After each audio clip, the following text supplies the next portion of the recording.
Okay. Welcome to WhizGirls Academy Super Secret Agent Trainees. Today we have a master agent. Her name is Amira Polack, and she is the founder of Struct Club. So thank you, Amira, for joining us today. Thanks so much for having me. Hey, everybody. All right, so tell us about your childhood. Ooh, in a nutshell. I'm calling in from Los Angeles, born and raised in LA, specifically in Glendale. My mom immigrated here from the Philippines. My dad comes from a Jewish family in the Bronx. And they met at a semiconductor company. They're both working in different departments. And I was their first kid. Growing up in Glendale and them being having met at a semiconductor company, I think like when it comes to STEM and whiz girls, it really kind of I was like growing up in this household where a lot of the mentality was like DIY, do it yourself, fix it yourself. My favorite subjects in school growing up were math and just like anything to do with problem solving. I also liked history too. I just honestly like loved school, which is just like a really nerdy thing, but I don't know. I think when you have a couple parents that worked in semiconductors, like maybe nerdy is the proclivity, and maybe the stage was set from there. I also have two little sisters. We're each like 2.5 years apart, and we're really good friends. So just like a very lively household growing up, and outside of school, loved doing swimming. As well as dance and playing musical instruments. So when I wasn't busy with the books and with homework. Always had some kind of extracurricular activity going on there in the sunshine or in the pool. Or in the studio, in the music studio or in the dance studio. So, just like a little bit about my childhood in summary. That's awesome. Thank you for sharing that. And also, like, what about passions and hobbies as a child? And, like, if anything started then and still continues now?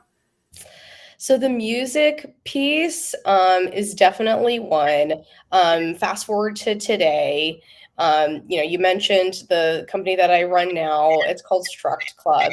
And Struct Club is really a platform, it's a software platform that supports music driven fitness classes and coaches, where it's an app that basically is a music synced teleprompter for instructors, and it gives them the formula as well, these fitness instructors for putting together constructing workout classes to the music.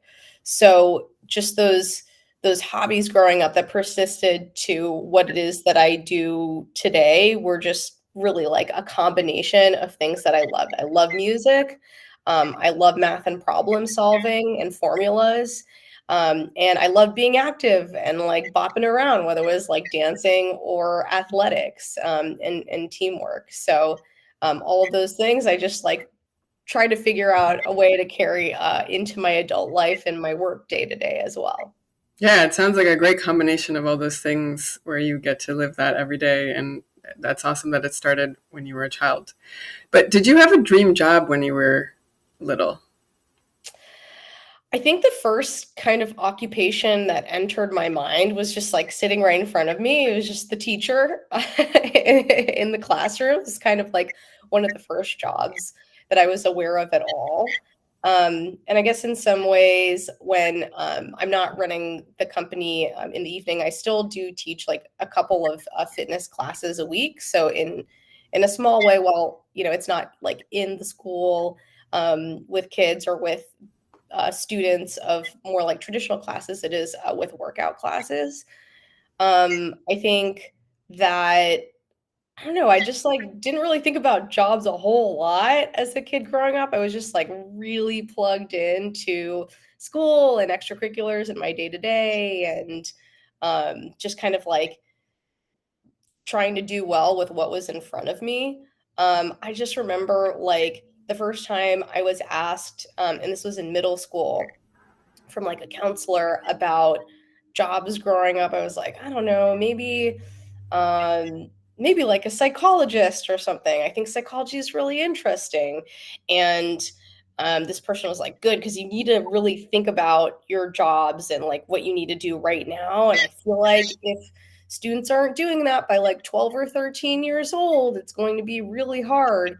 And to be honest, like I couldn't really have imagined up like the job I'm doing right now at that point in time at like 12 or 13 years old. I thought that advice from my counselor was so scary, but just like fast forwarding to today, I kind of wonder like how could I have imagined up like just technology has changed so much, like the world has changed so much, just the economy has changed a lot, and circumstances and market trends or whatever have just evolved like a ton.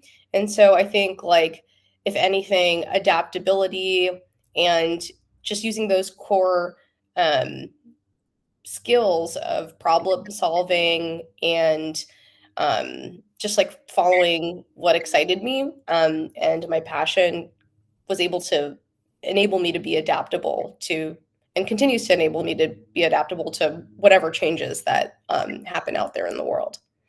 Yeah, that's a really good point. I think being adaptable and flexible to what's happening around you, not just your like your surroundings, like literally at home or like at work, but even the bigger picture is huge.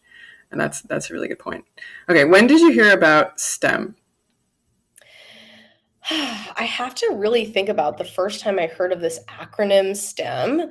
Um, I don't know. I'm not totally sure. Maybe it was in college. Honestly, I'm like, oh, that's an interesting way to lump together math and engineering and sciences. Because I definitely was interested in all of those things from elementary school onward. I found that I really had a knack for math and formulas and doing math quickly. I think from, I want to say the first grade.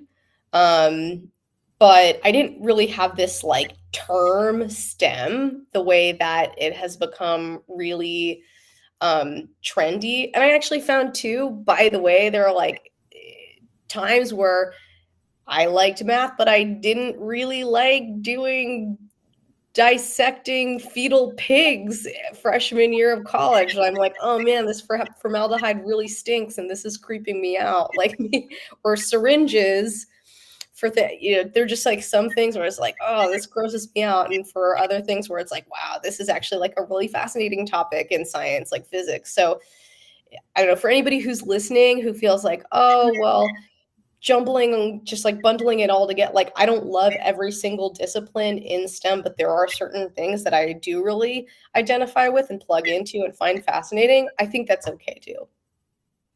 Yeah, that's a good point. I'm curious if you had any mentors along the way. I would say my first mentors were definitely my parents, just like coaching me.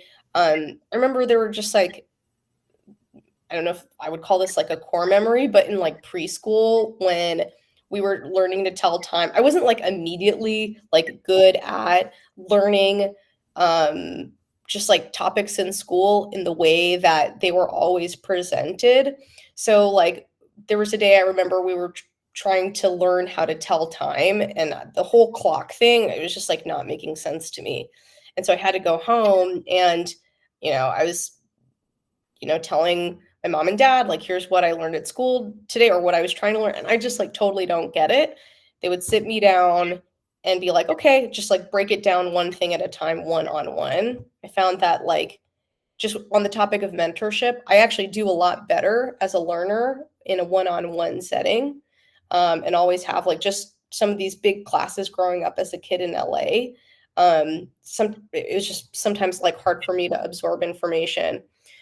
So that support from my parents to begin with was really critical. I also come from a big, like kind of a traditional Filipino family on my mom's side. Dad's side of my family is also big. I have like 50 family members in Southern California from Los Angeles down to the OC, even have some family in the Bay Area. So had cousins growing up, and those were, I would say, like my next mentors, and then like just friends in school and my teachers.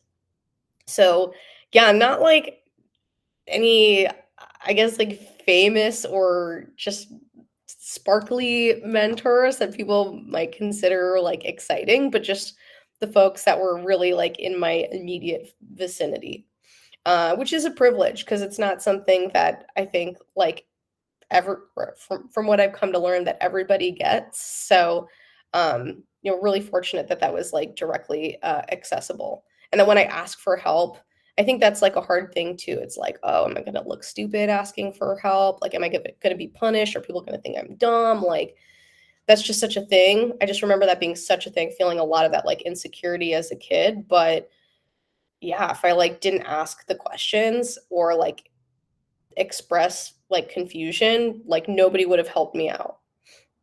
Yeah, I think you brought up a couple of good points. I think it's the asking for help is huge. And I think sometimes our secret agents get caught up in like, oh, how am I going to look? Or will I be bullied? Or I don't know, like there's so many things that are happening in that stage, right? And then you also mentioned the famous thing, which I think is interesting because it's really not about that. It's more about you feeling comfortable from asking for help and learning from people. And it's like an exchange of like, you're being mentored and all the people that you mentioned, that's a great, like in a sense, team of like family members and other that are, they basically have your back and they're here to help you move forward. Yeah, those are really good points, and it's interesting too because in today's context, especially, I feel like I hear a lot of people getting shamed for like, oh, you can look that up on TikTok or you can look that up on social media. Why don't you just look it up? Why don't you just Google it? And then so then you can feel like, well, I have to do this on my own, or nobody's willing to help me because I could just like go and look it up. Anything is look upable. But frankly, I mean, I think it's okay that sometimes we just like we can absorb information better when you know, we're we're humans. We like evolved to talk to each other. We biologically are social beings. Like this is how we were formed. And Absolutely. so, I don't think there's any shame in like taking it off social media sometimes. Like it can be fatiguing just being on a screen all the time. Yeah, no, that's a really good point. And I think it's good to have the balance. And I think we grew up without social media, so that was a different world. And now we're finding the balance in all of it. So that's a really good point. Okay, so your journey started at Flint Ridge Prep School, right? And then you went to a study abroad program in the University of Cape Town. And then you went to Princeton, and then you went to Harvard and you got an MBA. So tell us all about that journey. Yeah, so I went, there were a lot of schools growing up. We moved, we just, yeah, moved around from very, very initially Agoura Hills. I was at a couple schools there. We had a couple years in Chula Vista in San Diego, was at a school there for a couple of years until we finally set up roots in Glendale. So was at an elementary school, finished out elementary school there, went to a different middle school for a couple of years, went to two different high schools, transferred from public to private school. You mentioned Flint Ridge. That was my last 2 years of high school. So it was a lot of moving around, bopping around, just back to that point of adaptability. And then landed at Princeton, where I ended up doing, during my junior year, the study abroad program in Cape Town. So yeah, lots of transitions school wise. Most of that growing up was driven by my parents' work, just like being in different places geographically, and just rolling with it, having to roll with it. It's not like I really had a choice there.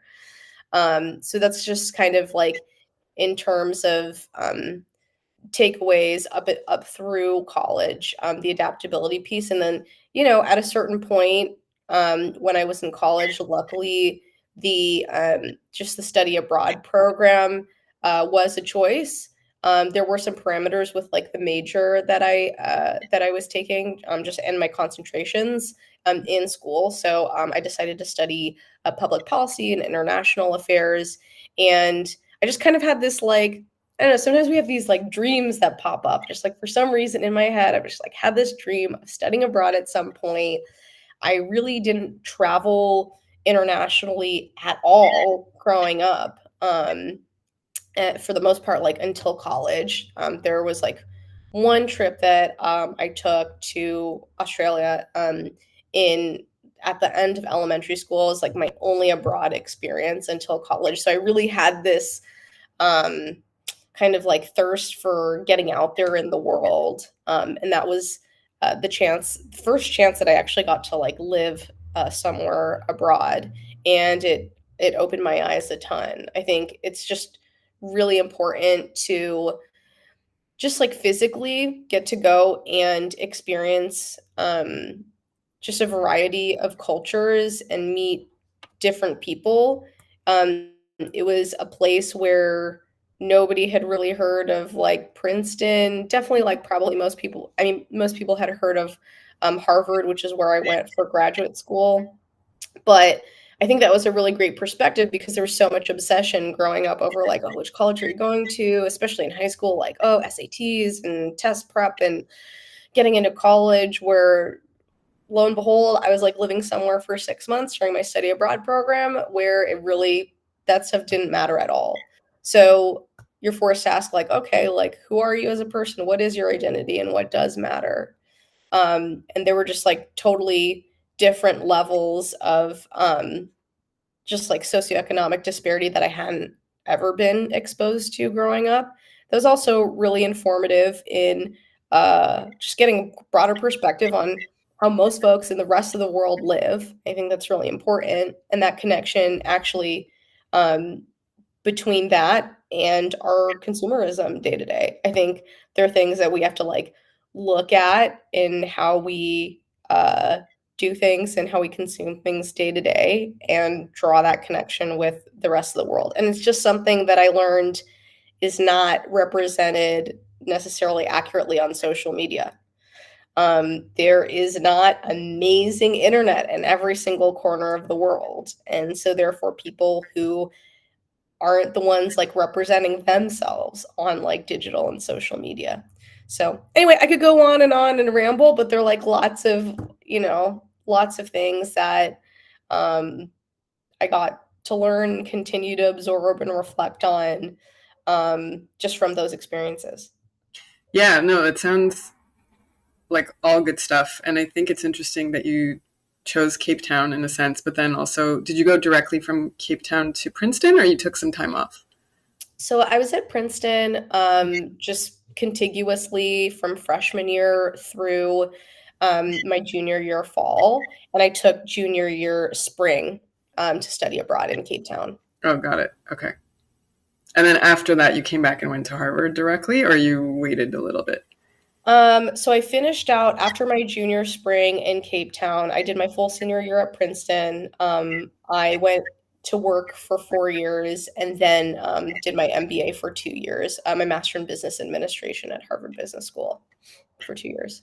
Okay, so I saw something about a social enterprise fellow. So tell us about that and something about you were the co-founder and CEO of Ubomi Beads. I don't know if I said that right. Like, Yeah. So I guess in reverse order, just because of the chronology, it was just in that order. While I was studying abroad in Cape Town, as part of my eventual like thesis research in college, I was doing research on something called township tourism. There are these areas that are more informally known as shanty towns or like segregated areas and more like makeshift communities during the apartheid with colored folks called now they're more like formalized terms for it, but the local terminology for it, they're called townships.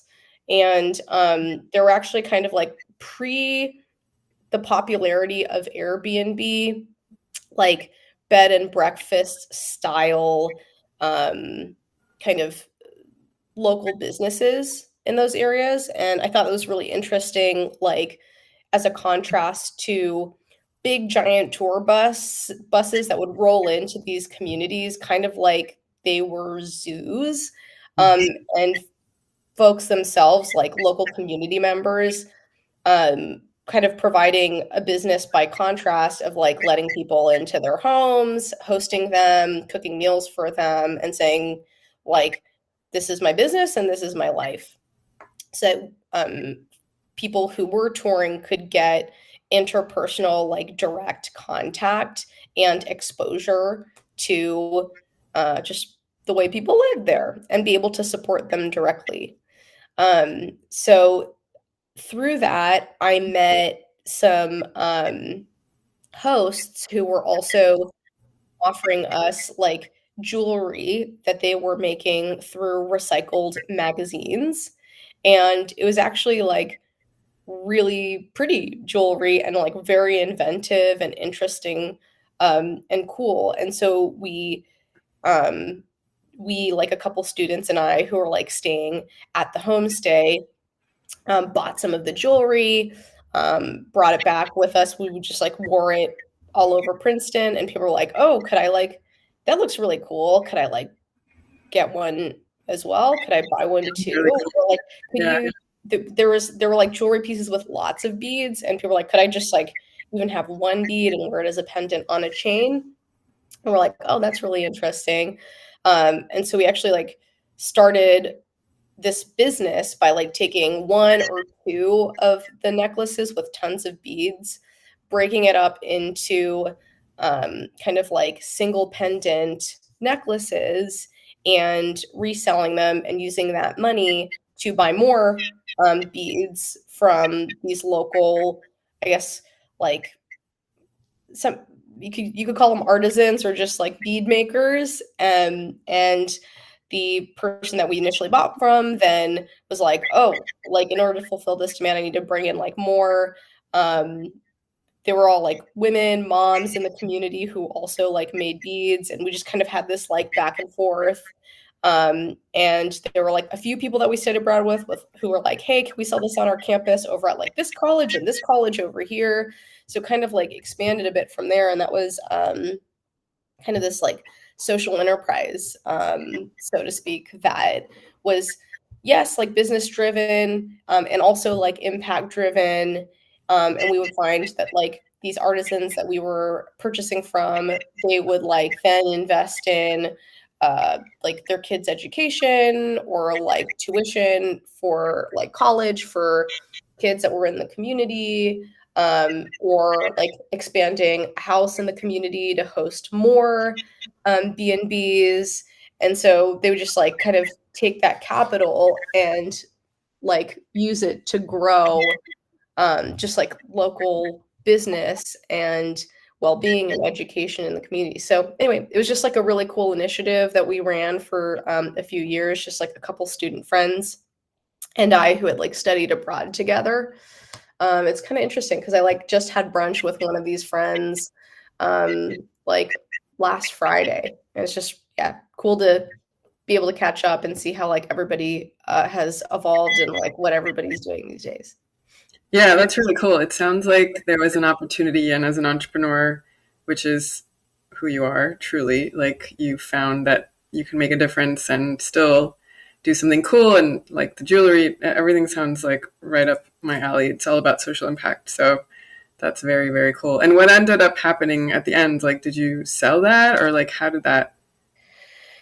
No, not even. I mean, I didn't really think about I don't know what's called it, like exit strategy and like mergers and acquisitions and things like that. I mean, what we found was that there was just like a way for um, the women who we were working with in Cape Town to like continue to like sell products locally and continue to like keep the business going. So it's just something that they've continued to do and monetize.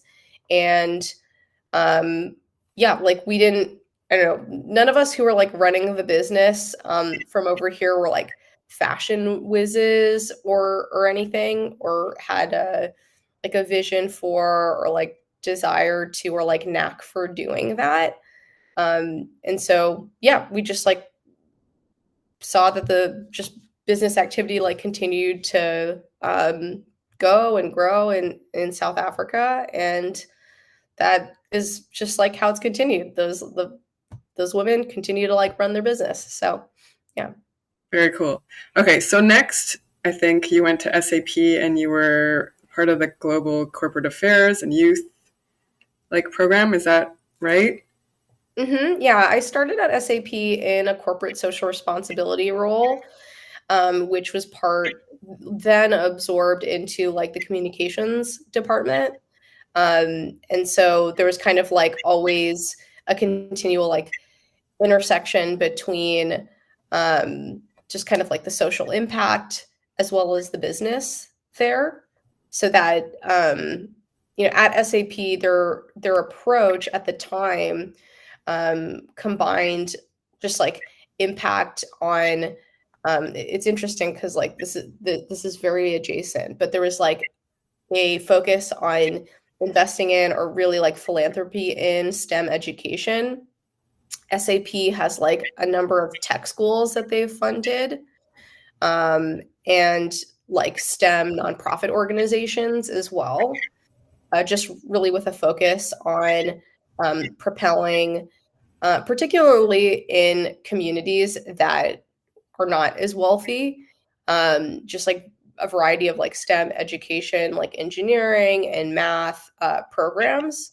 Some people might be familiar with P-Tech. That was a brand that SAP has been heavily involved in through the years. And then internationally, partnered with a number of organizations like Endeavor, and I think the Acumen Fund, I want to say as well, to bring technology that is usually like really expensive, SAP software, to more emerging entrepreneurs in markets that are more like growth markets as opposed to established markets all over the world.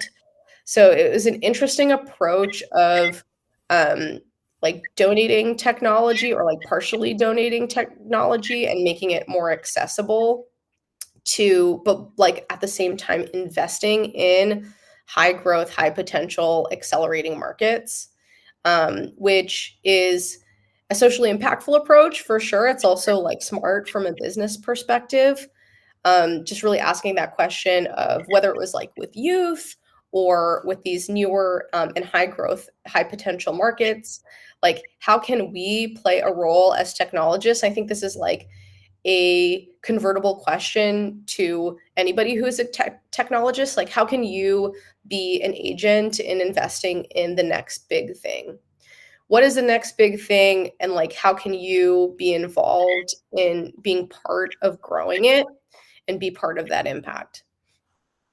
Yeah, that's a good point. It's like a balance of all of it. But I read something interesting. So you were in a publication, which was happened to be Forbes, and I think it was called "The Self-Made Woman Turn It On to Get What She Wants." And I was like, "Oh, this is interesting." So something about a selfie with Bill Clinton at the Clinton Global, and I was like, "Wow, that's you." Be careful what you wish for, right? When you ask for something, like, and it just happened to be like Bill, I think was the essay. Is it this time when you were at SAP? Yeah, at SAP in my role as like the leader of the youth campaign at SAP, they sent me to the Clinton Global Initiative, which SAP also sponsored. I don't know if they still do at the time. I just like haven't kept up with or know, but it is public information, so this is look upable what it is that SAP's philanthropy and corporate social responsibility like funds today, but at the time was funding the Clinton Global Initiative. So they sent me to the conference that Bill and Hillary were at. It was really cool. Like the founder of Wikipedia was there on stage with them. Like Jimmy Fallon was there with them. And they had a special reception with just like the VIPs. So like I was the delegate from SAP and Bill Clinton was there and he walked in the room and he gave me a hug and I'm like, what is happening? It's like Secret Service over there. I'm like, I'm completely safe. I'm not dangerous at all. But that was like, yeah, definitely a cool life experience. And yeah, also very inspiring. Lots of really amazing. I mean, you can imagine the Clintons bring together whatever speakers they want, whatever they speak, whoever they want to be on stage. Oh yeah, and I think it's important for secret agents to know that like when you have an opportunity to do something, you just ask. You know, like you were talking about before, asking for mentorship, asking for help. Like this is kind of like the theme here, like asking for what you want, and chances are you're going to get it, and that's like an empowering situation to be in because then, you know, you moved on to start Struct Club. So tell us about that experience and like how it all came about and how you've been going ever since.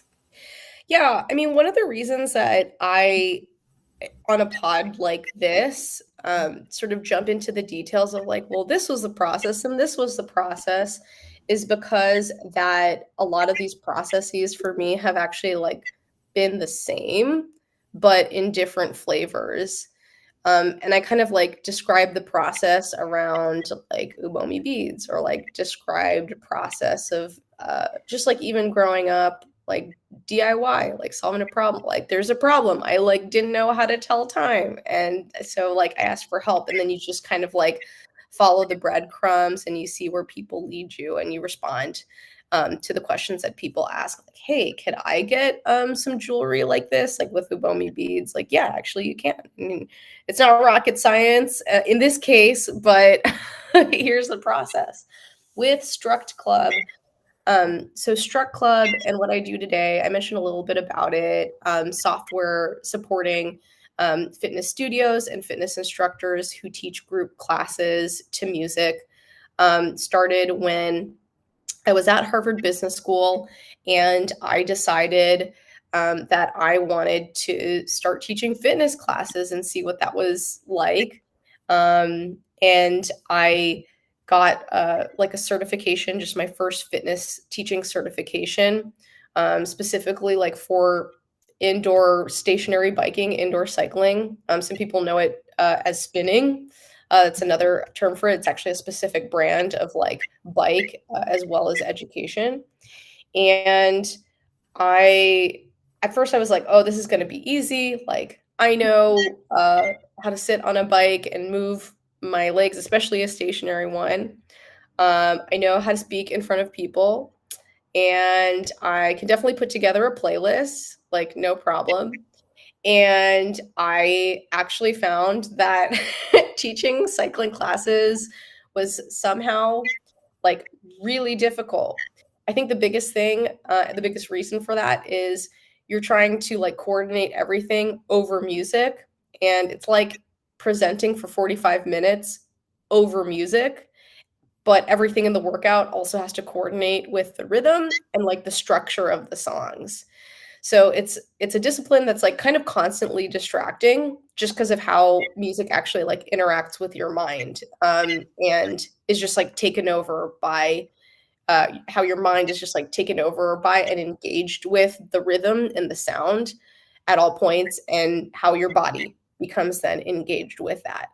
And you're like, just so you're constantly distracted, and you're like, I actually, as an instructor, as a coach for this, you just need to know what to do, what is coming, what to say, when, and just like fed that one thing that you need to know now at each moment in time.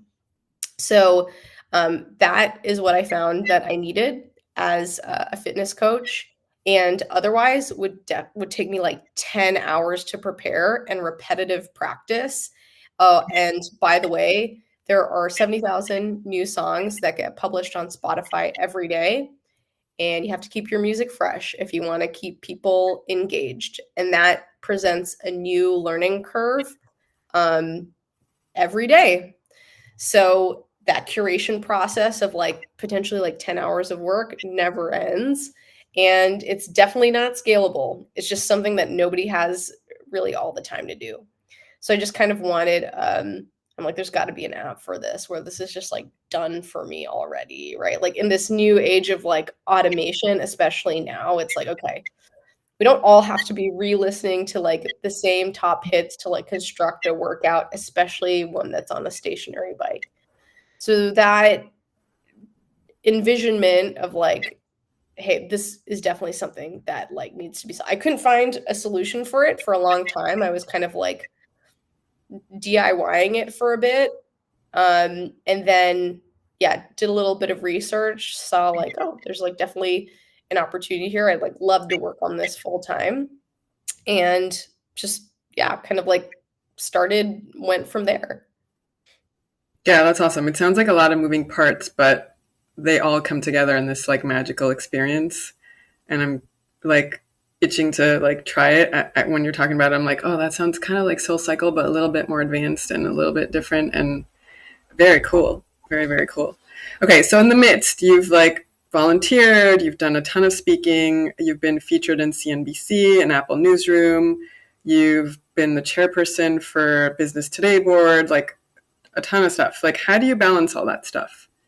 I definitely didn't do it all at once. When you put it all in a list like that, it's whoa, that's a lot of stuff. And it's definitely all accomplishable over the course of, well, when I started doing work with Business Today, I think that was 15 years ago. There's like, yeah, a lot that you can accomplish in 15 years time. And not all of these things were done like simultaneously and at the same time. So yeah, give yourself, you know, chunks to do to accomplish and achieve things in, and they will snowball over time. But in all seriousness, when it comes to having found a lot of these opportunities, it was definitely through, for me, frankly, I'm actually I don't know, maybe this is not a surprise to some people. I'm a lot more of an introvert than I seem. In this like kind of businessy world and American culture of economy, and with like video in your face all the time, you definitely like have to learn to flex that a bit. But my nature is more of like just being in my cave at home, like bit more solitary to myself. My like circle of people that I interact with on a daily or weekly basis is actually very small. But I think with that comes just a preference for listening, um, really, than talking, as contrary as it seems to like this process of podcasting. But I think what that has done for me is, in engaging with people, they like to be listened to. Um, there's so much of the day that you probably spend being talked at, especially as a student and especially like as a young professional. And frankly, especially for women too. You just like get talked at a lot. Like, here's how to do things. Da, da, da. So I think when interacting with me as a professional, people have really appreciated feeling listened to, and I absorb that information and then have used that to then ask the next question. And so when I like see insights or see opportunities, I'm like, oh, okay, like that sounds really interesting. And then I engage from there. When it's come to jobs and like starting companies, which really started from like creating products or presenting products that met a need or a problem, it came really from like listening and responding and seeing, oh, like there's an opportunity here. Oh, like here it is what people need and what people want. And whether it was like a position with Business Today or like a friend presented it, they're like, oh, here's what I'm doing. Like, could this be interesting to you? Like, oh, we need a person for this. Like, are you interested in this? I always like looked for the question, looked for the opportunity, like looked for the need, and started through listening. Yeah, that's a really good point. I forgot to mention the Women in Fitness Board and also mentoring. So those are things, I guess, that you do throughout the years, like you mentioned, not just like all at once. Okay, what did you learn when you were 11 years old that you've kept with you today? A lot of things. At 11 years old, I remember sporting this like all like bright green sweatsuit. It was like matching sweatshirt and sweatpants. I think at the time I was like really mortified and embarrassed. And if you're watching this video, I'm like wearing a sweatshirt today. And like as a fitness professional, I wear like sweats and sweatpants a lot. So maybe I learned something about my nature there. But no, seriously, for other things, I actually loved that at the time, like our elementary school had a program where we would work with, there was just kind of like a special group for students who had like a variety of learning disabilities. And so for various reasons, like were not, or just like had their own class in classrooms instead of just like being on like a track where it's like, okay, you have to like sit at a desk and just like look at the projector or like experience the lecture in the room, or like have to like sit in these uncomfortable desks and like read for an hour. And there was always like interactivity with students with like a variety of different needs. And yeah, I think that's something that in like my day to day with fitness and thinking about how like exercise can and should be like accessible to folks with like a variety of different like physical needs, as well as like a variety of learning needs. That is something that is like a massive area of like both challenge and opportunity in just like the current industry that I'm in. And I think that for folks who are looking at technology and are interested in like, what problems like can I solve in the future? Like accessibility of technology and accessibility in problem solving is like an area of just like constant need, but also like constant opportunity and an area of growth as well. Awesome. Okay, let me switch to some student questions, and some are comments and then questions. You are a real life superhero and a role model. Thank you. Have you had someone who inspired you in your STEM journey? Well, first, I'm really flattered. Thank you for that compliment. I think of myself as just my normal. I mean, I don't know. I just like wake up with myself every day. It's just like a normal person. Eat my lunch and dinner like everybody else, and take showers and whatnot. But really, like, I just loved just a number of my teachers growing up. Those were some of my first ones. I just like really looked up to them a lot.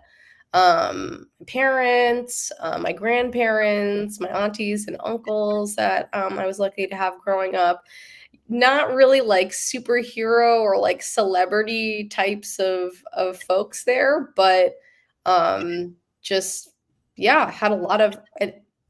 Frankly, it might have had to do with like the type of culture that we had in our household growing up that really did value in ways that not every family does, but respecting your elders. It was a little bit traditional in that regard.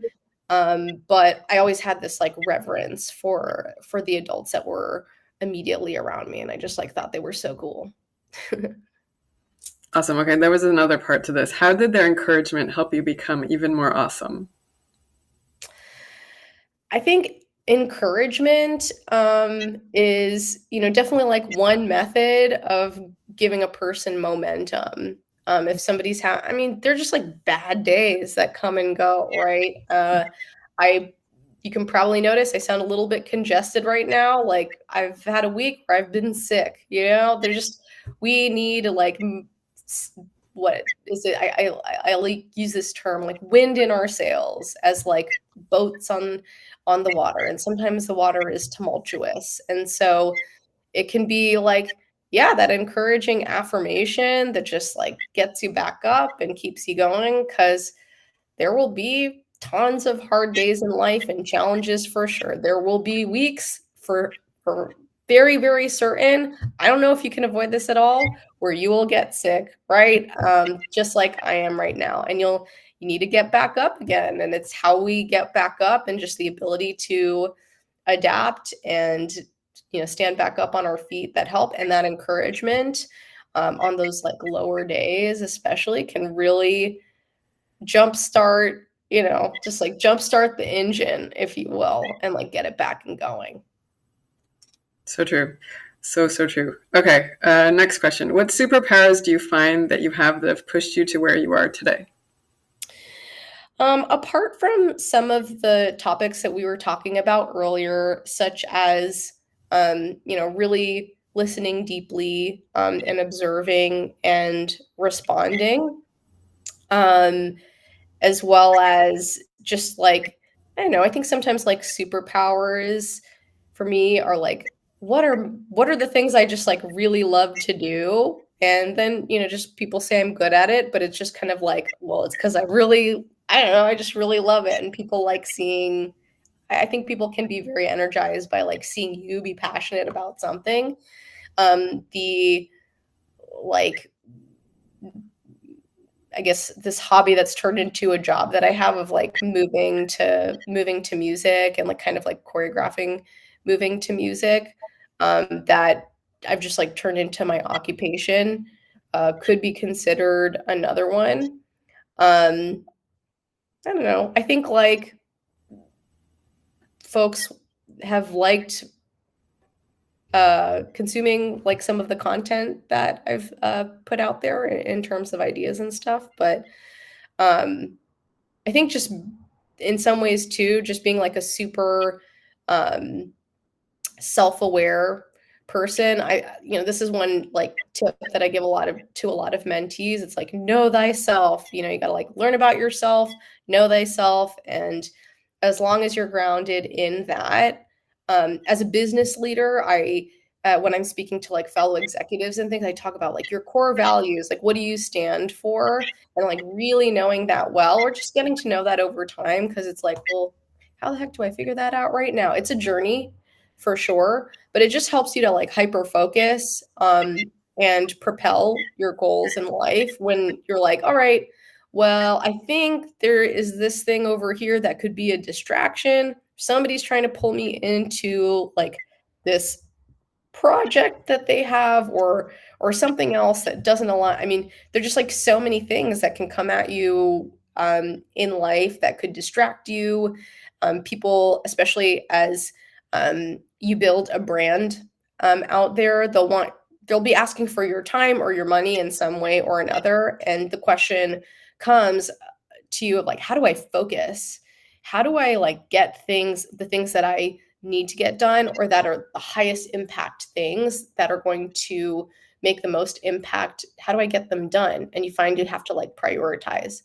So, knowing yourself well, knowing what your priorities are, knowing what energizes you, that self-awareness, and knowing your core values, or really like the ideals that you stand for, um, is kind of a superpower in itself, because it just helps you to be really effective at like whatever it is that you decide to do, even if you don't know what that thing should be right now.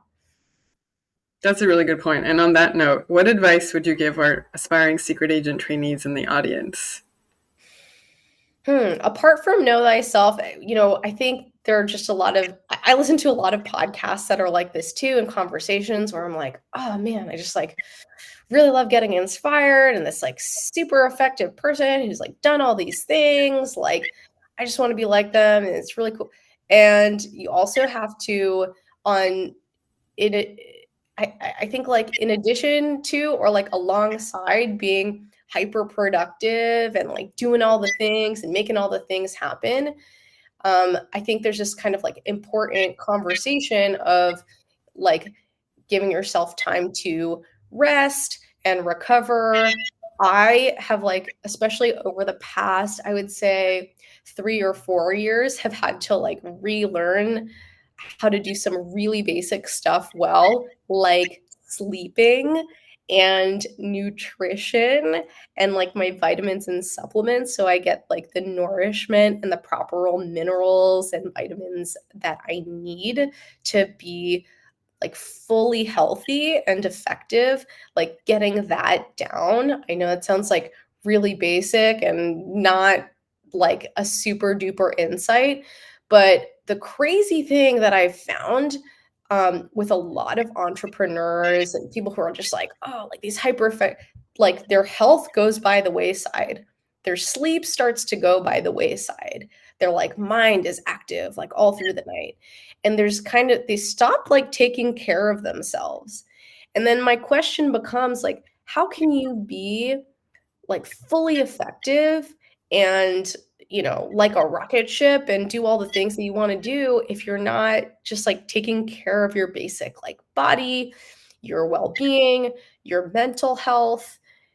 You can't, like, it's not sustainable. So I think while it sounds really basic, making sure you take care of your basics, it's something that actually you have to like get up and do and be mindful of and plan around every day. And over the course of time, over many years, that can get like hard or you can forget. But sticking with that, I've noticed that especially in the past like 3 years or so has helped me to become a lot more effective.